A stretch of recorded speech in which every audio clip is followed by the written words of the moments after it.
Olá, oitavo ano. Sou o André, professor de Ciências. No vídeo de hoje nós vamos falar sobre magnetismo, atração e repulsão magnética, campo magnético e como funcionam as bússolas. Vamos lá? Magnetismo é a denominação dada aos estudos dos fenômenos relacionados com as propriedades dos ímãs. Os primeiros fenômenos magnéticos foram observados na Grécia Antiga, em uma cidade chamada Magnésia.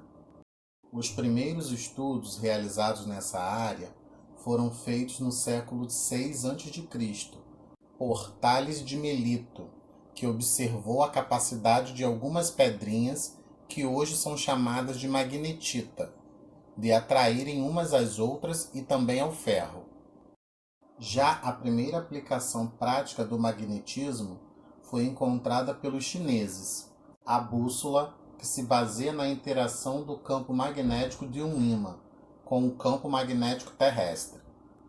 A propriedade que os ímãs têm de atrair alguns metais é chamada de magnetismo.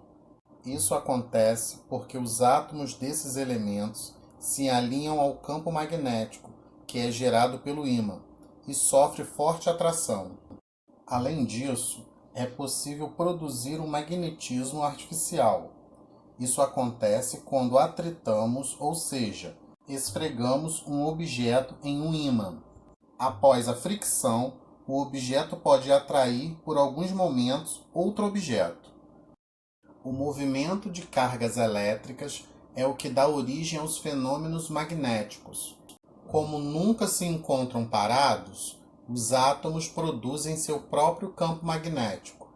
Além disso, as partículas elementares, como os prótons, nêutrons e elétrons, também possuem um campo magnético intrínseco, porém de origem diferente.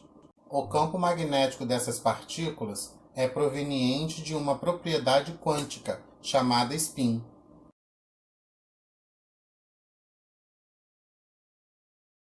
Quando aproximamos dois ímãs, temos dois possíveis resultados. No primeiro, os ímãs se movimentam para se aproximarem, o que chamamos de atração.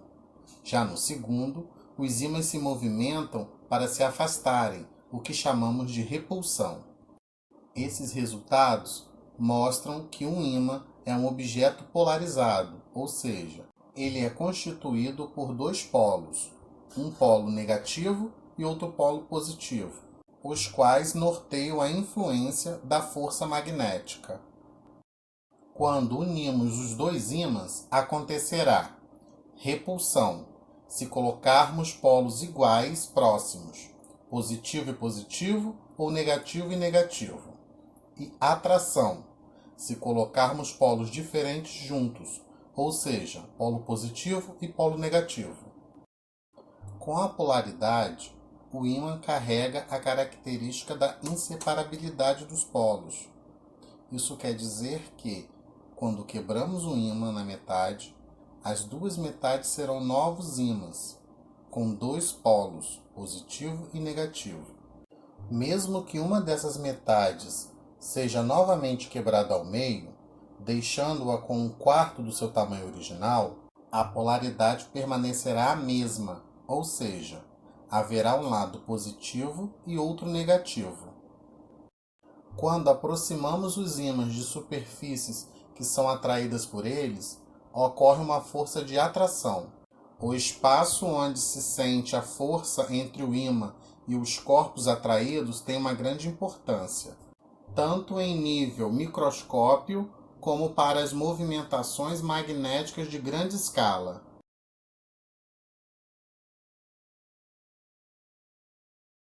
O espaço de interação entre o ímã e os objetos que sofrem sua ação é chamado de campo magnético. A intensidade do campo magnético está ligada à sua aproximação do ímã. Dessa forma, quanto mais distante do ímã, menor a intensidade do campo. Para compreender melhor esse conceito, já que esse campo interacionista é invisível aos nossos olhos, podemos pegar uma folha de papel e jogar migalhas de ferro. Ao aproximarmos o ímã, irão se formar linhas em uma configuração padrão. As linhas de força mostram o sentido e a força de interação do campo com o ambiente. Assim, podemos ver quanto mais perto do ímã, mais a migalha de ferro sofre influência do campo, e as partículas mais afastadas pouco sofrem essa influência. A configuração formada tem aspecto de linhas, por isso damos o nome de linhas de força do campo eletromagnético. Por convenção, a origem dessas linhas se inicia no polo norte de um ímã e termina no polo sul.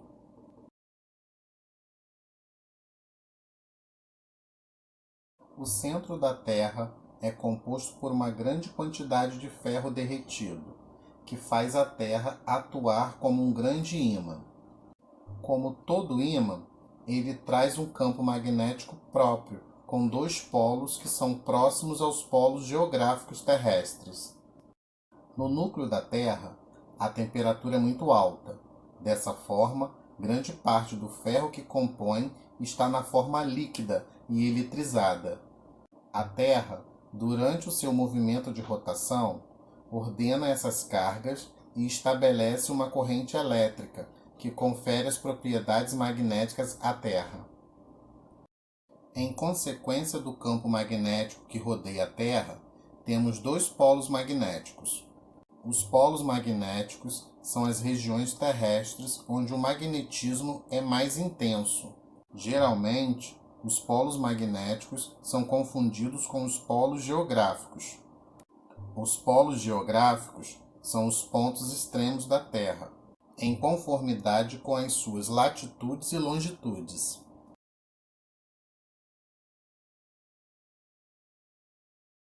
Para uma longa viagem, é importante que você leve uma bússola.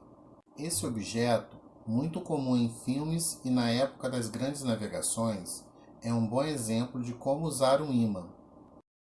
Uma bússola tem uma agulha magnética, um ímã no formato de uma agulha, que é posicionada de forma a executar um movimento de rotação, ou seja, girar sobre o seu eixo.